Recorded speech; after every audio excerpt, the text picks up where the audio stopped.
The Wind and the Wizard. Long ago there was a wizard who tried to calm a wild blizzard. He spun and yelled and hawked a lot, but none of that could help a jot. The snow, it whirled and wailed like doom around that little humble room. The shaman called his trusty lizard and tried this spell. Upon God's gizzard, let the snow refuse to fall, as if it doth disdain us all. The lizard's job was just to seize the fleas about their little knees and drag them back like tender birds, whilst acting like he'd heard a word. With spells and wrangling arguments, the wizard battled with the firmament, while on it poured its tons of ice, riotous, raging, frozen rice. Wind hugged the house and held it low and flew about like vertigo. Snow packed itself up to the chin of that poor dwelling they crouched in. No word, no call, no cantonation made the slightest indentation on the fury of the storm. The lizard leapt till he grew warm. Then he settled back and sighed chagrin, and chanced to snatch his violin from its place upon a chair, and quite defeated sawed an air. He played a melancholy tune, while all outside was tempest ruin. He plucked a bit, he wobbled some, and strings a-wail began to hum. He played and played, that wizard great, who thought he'd lost his wizard state. He threw his hat onto the floor and stomped about its pointed tore.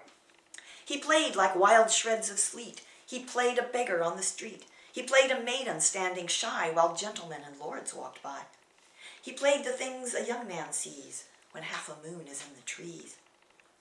He played a ship upon the main when Mr. Sun lies down in flame and sailors stop their every chore to gaze upon him and adore. He played the ways the stars mix up when no one's looking, then fix up positions right like tidy gems as soon as someone looks at them. He played the wind upon the foam, which hurls the beating surf a moan and throws the sea at drunken land and yanks the spindrift back again. He played the dervish in the night, whirling, furling private light, illuminating all his face, eyes trained upon his hand upraised. He played a heart which knows the sound of bagpipe, lute, and banjo round, which knows the secret of the dance where arms thrust up in heaven's glance. He played like brooks who taste the stones. Champagne can taste the Jeroboam. He played like frogs who leap 10 yards, balletic, stretching, hurtling bards.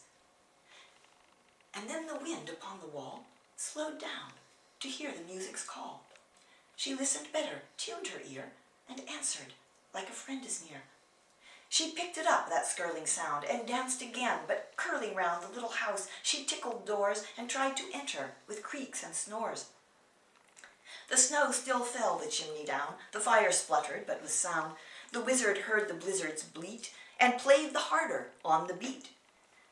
And so they came into accord, the wizard wild, the blizzard lowered, but only just, and both did wail and felt like kin within the gale. And in that house each chamber soared, the mice came dancing on the boards, the lizard wiggled with the wind, till all fell still at peace again.